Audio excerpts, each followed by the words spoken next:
नमस्कार, स्वागत है आपका एक बार फिर से भारत समाचार के इस खास कार्यक्रम में जो आधारित है कानाफूसी और चर्चाओं पर।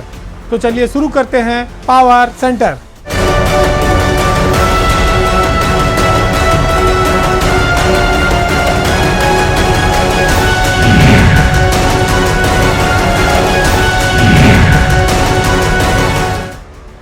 वैसे तो सरकार का नारा है कि जीरो टॉलरेंस है भ्रष्टाचार पर, गुनाह करने वाला कोई भी हो वो बचेगा नहीं।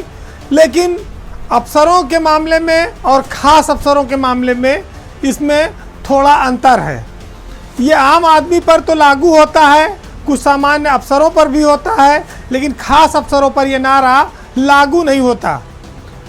देखिए, सरकारें जो होती हैं वो कहती तो ज़रूर हैं, लेकिन अफसरों और आम आदमी के बीच जब कार्रवाई का मामला आता है तो उसमें उनका हमेशा दोहरा मापदंड दिखता है। बात आज उत्तर प्रदेश की चर्चित आईएएस अफसर अपर्णा यू की, जो कौशल विकास मिशन आंध्र प्रदेश के घोटाले में फंसी हैं। उनके पति जिसमें जेल में थे और उनको भी अब हाई कोर्ट से अग्रिम जमानत लेनी पड़ी है। अगर कोई और अफसर होता तो शायद उसका अब तक निलंबन हो गया होता, उसकी विभागीय जांच शुरू हो गई होती। लेकिन अपर्णा यू पर कई आरोप इससे पहले भी लगे, कई बड़े घोटालों में नाम आया, लेकिन उन पर कभी कोई कार्रवाई नहीं हुई। ऐसा क्यों है? ये एक बहुत सोचने वाली बात है। उत्तर प्रदेश में 2001 बैच की आईएएस अफसर हैं अपर्णा यू। वो इस समय उत्तर प्रदेश के एनएचएम की एमडी हैं, नेशनल हेल्थ मिशन की। लेकिन 2015 से 2017 के बीच वह आंध्र प्रदेश में प्रतिनियुक्ति पर तैनात थी, जहां पर वह कौशल विकास मिशन यानी कि जो स्किल डेवलपमेंट प्रोग्राम है आंध्र प्रदेश सरकार का, उसमें एसीईओ के पद पर वो तैनात थी। वहीं पर एक कंपनी थी जिसमें अपर्णा यू के पति भी काम करते थे, लेकिन न सरकार के किसी आदमी को कोई हवा लगी, न अपर्णा यू ने किसी से बताया, और उनकी कंपनी को तमाम सारे काम मिल गए। सीआईडी ने जो आंध्र प्रदेश की जो मामला दर्ज किया है उसमें आशंका है कि करीब 300 करोड़ से ज़्यादा का ये घोटाला है जो स्किल डेवलपमेंट आंध्र प्रदेश में पकड़ा गया है। तो यूपी में अपर्णा यू पर सरकारी मेहरबानियाँ पिछले काफ़ी लंबे समय से जारी हैं। ये जारी तब से हैं जब उत्तर प्रदेश के बिजली विभाग में पीएफ का 4000 करोड़ का घोटाला हो गया। उस समय भी अपर्णा यू यहाँ यूपी पीसीएल की एमडी थी, और उसमें तब तत्कालीन एमडी रहे एपी मिश्रा को 2 साल करीब सरकार ने जेल में डाल के रखा, लेकिन अपर्णा यू पर कोई कार्रवाई नहीं हुई। तो अब पिछले महीने जो कानूनी दांवपेच में वो उलझी हुई थी, पूरी सरकार उनको मोहलत दी थी। उनके पति जो सत्यभास्कर वो जेल में थे और उन पर भी, अपर्णा यू पर भी गिरफ्तारी की तलवार लटक रही थी। उनको यूपी सरकार के जिम्मेदारों ने पूरी छूट दी, जाके अदालत में पैरवी करो, अपनी अग्रिम जमानत करा लो, और वो उसमें कामयाब हो गई। इस दौरान ना तो अपर्णा यू पर कोई विभागीय कार्रवाई की गई, ना उनका ट्रांसफ़र किया गया, ना उनका विभाग बदला, यानी कि सरकारी सेवाएं और सुविधाएं सारी कुछ यथावत रहीं। ये है अनुशासन का एक मामला। आप दूसरी ओर ये भी देखिए कि जब उनको अग्रिम जमानत की ज़रूरत थी तो उन्हें बार बार आंध्र प्रदेश भी जाना था। इसके लिए उनको खुली छूट दी गई, जिसके चलते वो आज जमानत हासिल कर चुकी हैं। अपर्णा यू इस मामले में इस तरह फंसी हैं कि वो बच नहीं सकती, लेकिन उत्तर प्रदेश की सरकार में बैठे हुए अफसर जो उनके बड़े उन पर मेहरबान हैं, वो उन पर लगातार मेहरबानियों का सिलसिला जारी रखे हुए हैं। वो तो भला हो जगन मोहन सरकार का, जिसने इस मामले में सीआईडी जांच कराने के आदेश दे रखे हैं, और आज नहीं तो कल इसमें चार्जशीट जाएगी, क्योंकि जिस कंपनी में जीवीएस भास्कर काम कर रहे थे, सीमेंस कंपनी द्वारा उसके डीपीआर को बनाने का जिम्मा उन्हीं पर था, और बताया जाता है कि बार बार डीपीआर को बदला गया और उसमें बजट को बढ़ाया गया। और महत्वपूर्ण बात यह है कि उसी कंपनी में जीवीएस भास्कर की पत्नी एसीईओ थी वहाँ पर, और किसी को इस बात की कानो कान खबर नहीं हुई। कई साल बाद ये घोटाला जब बाहर आया तो यहाँ यूपी में भी इसको दबाने की बड़ी कोशिशें हुई। ये तो आंध्र प्रदेश की पुलिस ने जब नोएडा से अपर्णा यू के पति की गिरफ्तारी की तब ये सारे राज से पर्दा हटा, लेकिन आज भी उस पर मिट्टी डालने का काम जारी है। तो आप ये देखिए कि आम आदमी, सामान्य अफसर जिनका जुगाड़ नहीं है सरकार में, उन पर क्या बीती इस हादसे के बाद, और जो आज जुगाड़ से हैं, जो इससे पहले बिजली विभाग के भी घोटाले में नाम कमा चुके हैं, उन पर सरकार कितनी ढील देती है, उन पर सरकार के जो मापदंड हैं वो किस तरह से दोहरे हो जाते हैं। ये अपर्णा यू और ऐसे कई सारे अफसर हैं जिनको तमाम अपराध के बाद भी क्षमा मिल जाती है। यहाँ छोटी छोटी गलतियों पर, नाखून कटने पर भी लोगों को फांसी की सज़ा हो जाती है। सरकार उनको 5-5, 10-10 साल किनारे डाल देती है, पोस्टिंग नहीं देती, और यहाँ पूरा घड़ियाल हजम करने वालों को लगातार मलाई खिलाई जाती है। जो नाशायर हैं वो महफिलों में गीत गाते हैं, और जो शायर हैं वो दरी चादर उठाते हैं। उत्तर प्रदेश की ब्यूरोक्रेसी में भी कुछ इसी तरह के लोग हैं। बहुत बड़ा राज्य है, बहुत सारे अफसर हैं, लेकिन जो ये निकाय चुनाव चल रहा है, इस ब्यूरोक्रेसी के कई सारे रंग आपको देखने को मिलेंगे। राजधानी लखनऊ में खास तौर से तमाम कोशिशें की गई कि महानगरों में वोट प्रतिशत बढ़ाया जाए, क्योंकि वोट नहीं पड़ता। इसके लिए जागरूकता और अफसरों की ओर से बहुत सारी कोशिश की गई, लेकिन उत्तर प्रदेश की राजधानी लखनऊ पिछले साल की तुलना में इस बार भी फिसड्डी साबित हुई है। यानी कि बहुत कम वोट पिछली बार की तुलना में इस बार के मेयर के चुनाव में पड़ा है। इस चुनाव में वोट बढ़ाने की खातिर लखनऊ के डीएम सूरपाल गंगवार का एक नया रूप देखने को मिला है। सूरपाल गंगवार की बात इसलिए आई कि उन्होंने कुछ लीग से अलग हटकर काम किए। 2009 बैच का ये आईएएस अफसर निकाय चुनाव में वोटिंग परसेंट बढ़ाने के लिए, उसको सकुशल और निष्पक्ष रूप से संपन्न कराने के लिए घर आना जाना भी शायद भूल गया। जमीन पर बैठ कर काम करने में उन्हें जरा भी शर्म नहीं आई, और दरी पर, जमीन में, मैट पर वो बैठकर काम करते नजर आए, पोलिंग पार्टियों को रवाना करते नजर आए। तो चुनाव की गंभीरता क्या होती है, उस काम को कितनी शुद्धता से निपटाना है, एक डीएम ने ये दिखाया कि उसके लिए कुर्सी महत्वपूर्ण नहीं है, उसके लिए ज़मीन पर बिछी हुई दरी ही बहुत है, और उस पर बैठकर भी काम किया जा सकता है। लखनऊ के डीएम सूरपाल गंगवार ब्यूरोक्रेसी के एक नए आदर्श बनते जा रहे हैं। ईमानदारी के तौर पर उनकी कोई मुकाबला नहीं है, उनका कोई मिसाल नहीं है। उनकी तस्वीरें जो इस समय वायरल हो रही हैं वो बताती हैं कि आज के ज़माने में जब जिलों में बैठे हुए डीएम अपने जूतों में धूल तक नहीं बैठने देते, तो वो ज़मीन पर, दरी पर क्या बैठेंगे। जो अपनी गाड़ियों से नहीं उतरते, लग्जरी जीवन है, आगे पीछे सरकारी अमला चलता है, उन सब के विपरीत लखनऊ का एक जिलाधिकारी ज़मीन पर बैठकर पोलिंग पार्टियों के कागज़ चेक करता है, मशीनों की स्थिति देख रहा है, और कर्मचारियों की उस संवेदना से जुड़ना वो चाहता है। वो संवेदनशीलता दिखाता है कि जो आप पोलिंग पार्टी जो जा रही, जो मतदान कराएगी, जिन परिस्थितियों में रहेगी, डीएम भी उनके साथ बैठे हैं। उन्हीं के साथ जो खाना बनकर आया है वहाँ वो खाते हैं उस सरकारी खाने को। तो ये भी जिम्मेदारी निभाने की एक धुन है, और सूरपाल गंगवार एक कर्मठ अधिकारी के तौर पर अपनी पहचान उन्होंने लखनऊ में बनाई है। कुर्सी छोड़कर दरी पर बैठने वाले डीएम की चर्चा आज चारों ओर हो रही है। चुनाव में हजारों लाखों कर्मचारी लगते हैं, सबकी निगाह जिला निर्वाचन अधिकारी पर होती है। उसका आचरण, उसका काम कराने का तरीका, वो कितना समय देता है, चीज़ों को समझता है, ये सूरपाल गंगवार की इन तस्वीरों से आप देख सकते हैं। उन्होंने अपने कर्मचारियों का उत्साह बढ़ाने में कोई कमी नहीं छोड़ी है। गंगवार पिछले 1 साल से लखनऊ के डीएम हैं, और अपने पूर्ववर्ती अफसरों के इतर वो बेहद सादगी से रहते हैं, संवेदनशील हैं। भ्रष्टाचार के सब किस्सों पर उन्होंने विराम लगा दिया है। पहले के एक डीएम हुआ करते थे अभिषेक प्रकाश, जिनको लोग जानते हैं, जिन्होंने योगी सरकार के चयन को ये साबित कर दिया कि उन्होंने गलत चयन किया था, जिन्होंने लखनऊ में भ्रष्टाचार की गंगा बहाने में कोई कमी नहीं छोड़ी। आज उनके विपरीत लखनऊ के एक ऐसा जिलाधिकारी मिला है जिसके दरवाजे आम जनमानस के लिए खुले हैं, जो लोगों के दुख और तकलीफ को संवेदनशीलता के साथ सुनते हैं। प्रत्येक दिन वह जनता दरबार जरूर लगाते हैं, चाहे सुबह शाम जब भी उनको मौका मिले।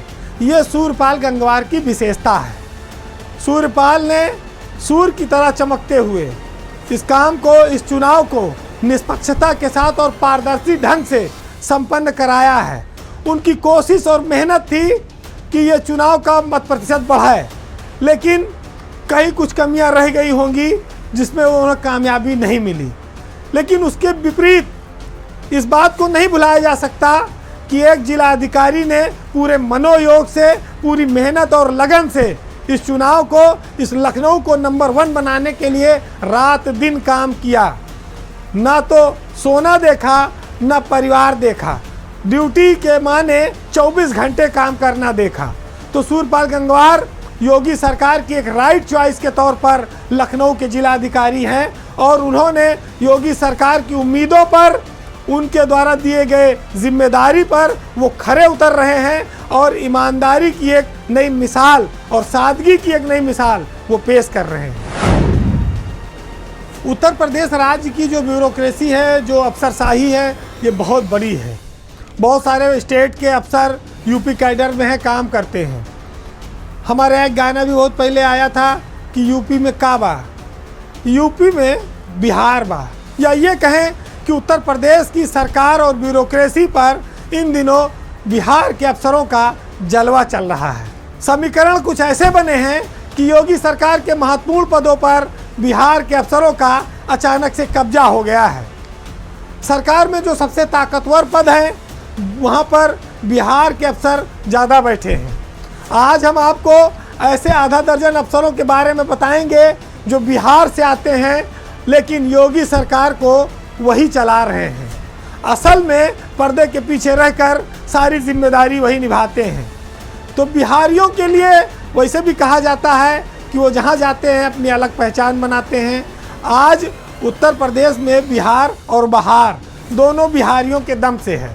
तो जिनका योगी सरकार में सबसे बड़ा योगदान है इस समय, उस बिहार इफेक्ट का सबसे पहला नाम है मनोज कुमार सिंह।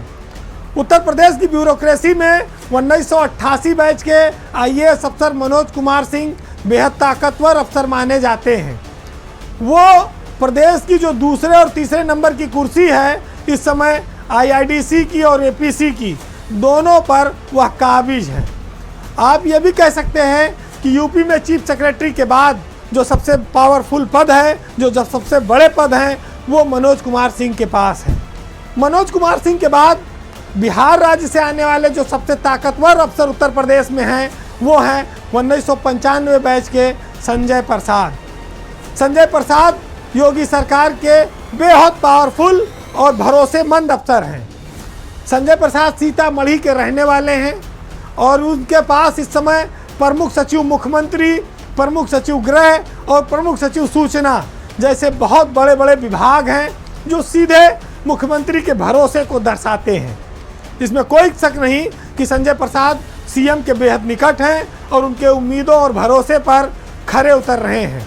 दूसरी ओर आप ये देखें कि संजय प्रसाद इतने बड़े महकमों के साथ और मुख्यमंत्री के साथ हरदम नज़र आते हैं। वो इन दोनों में तालमेल कैसे बिठाते हैं, वो एक ऊर्जावान अफसर कैसे हरदम बने रहते हैं, ये काफ़ी सोचने वाली बात है। ये ज़रूर है कि योगी सरकार में मुख्यमंत्री के साथ काम करना इतना आसान नहीं है, क्योंकि उनकी ट्रैवलिंग बहुत ज़्यादा होती है, उनके कार्यक्रम बहुत ज़्यादा लगे रहते हैं और ऐसे में उनके साथ संजय प्रसाद का हर जगह दिखना यह दर्शाता है कि वो पूरी तरह फिट हैं, मानसिक रूप से और शारीरिक रूप से। बिहार के अन्य महत्वपूर्ण अफसरों पर आप नज़र डालेंगे तो पटना के रहने वाले प्रशांत त्रिवेदी इस समय उत्तर प्रदेश में ACS वित्त हैं।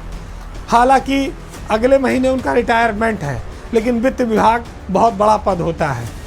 इन्हीं के बैच के हैं नवासी के सारण जिले के रहने वाले मनोज सिंह, जो इस समय ACS वन और पर्यावरण के पद पर तैनात हैं।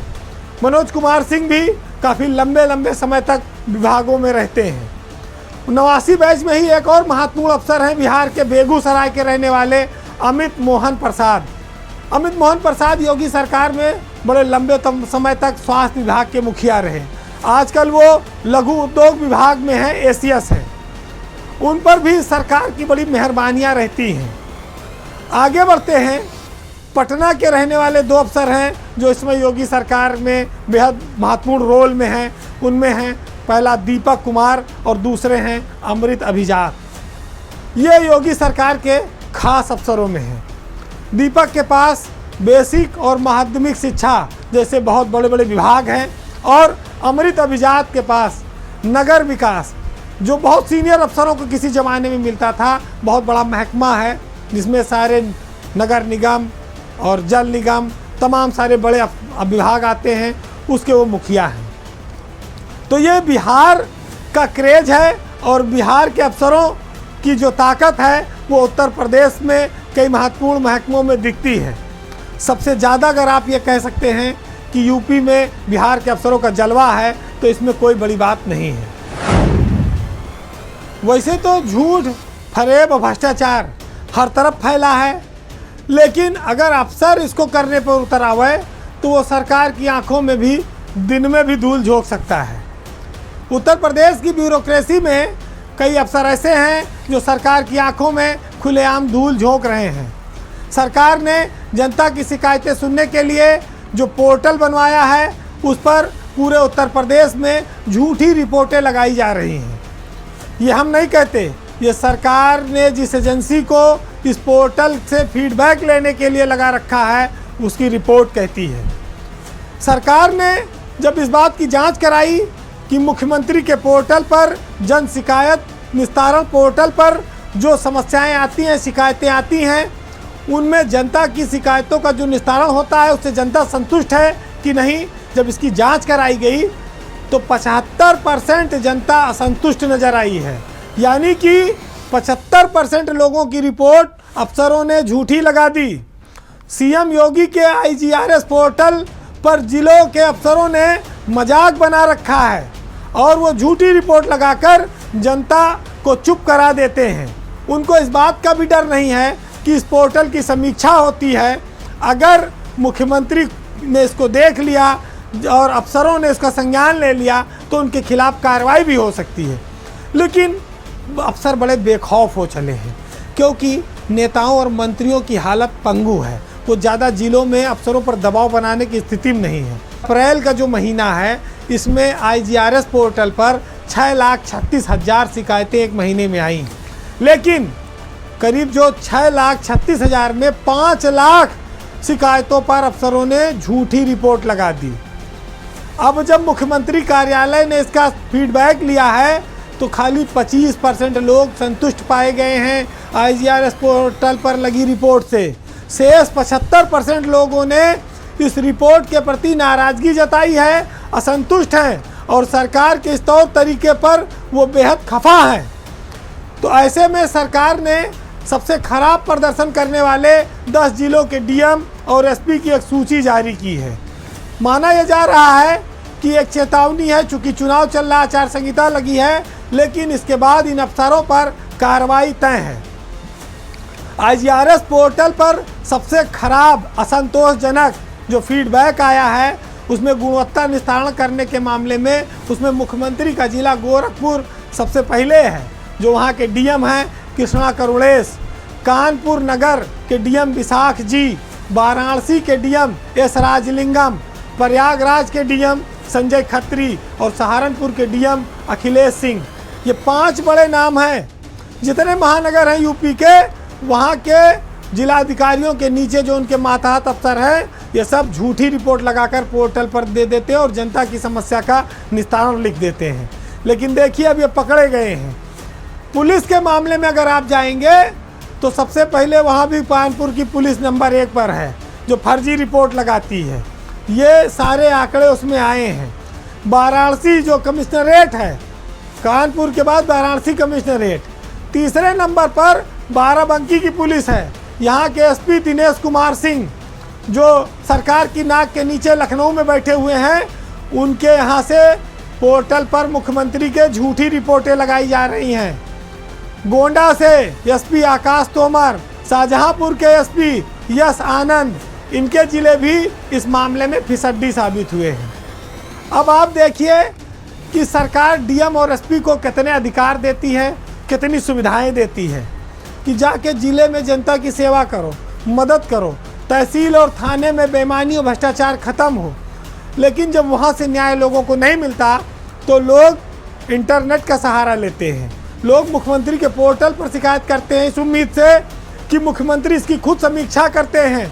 वहाँ अगर चली गई बात तो नीचे के लोग बदमाशी नहीं कर पाएंगे, बेईमानी नहीं कर पाएंगे।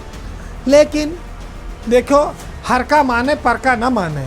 जिसके मुंह में घूस की रकम लगी है वो बिना घूस के कोई रिपोर्ट लगा देगा, इसकी उम्मीद करना बेईमानी है, क्योंकि हर कागज़ जाएगा वहीं सबसे नीचे, रिपोर्ट उन्हीं को देनी है।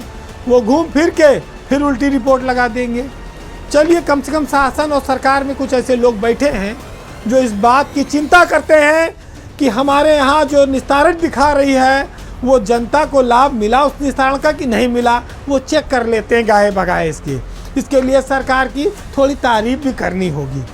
अच्छा, अब जब चोरी पकड़ी गई है तो कुछ चोरों पर कार्रवाई भी हो जाए तो मामला बनाए, क्योंकि मीडिया में आता है, हम खबर चलाते हैं, आपके सामने लाते हैं, लेकिन जिला अधिकारी और एसपी वैसे ही मौज काटते रहते हैं। 2-2, 3-3 साल से लोग जिलों में बैठे हैं डीएम और एसपी बनकर। कितना पानी पिएंगे, कितना वक्त निकल रहा है, कितनी चीज़ें आएंगी तब उन पर कार्रवाइयाँ होंगी। बहरहाल आज नदीम फर्रुख की उन लाइनों के साथ हम छोड़ जाएंगे आपको। एक बार जिन्हें हमने सुनाया था आपको, उसके आगे की कुछ लाइनें सुनिएगा।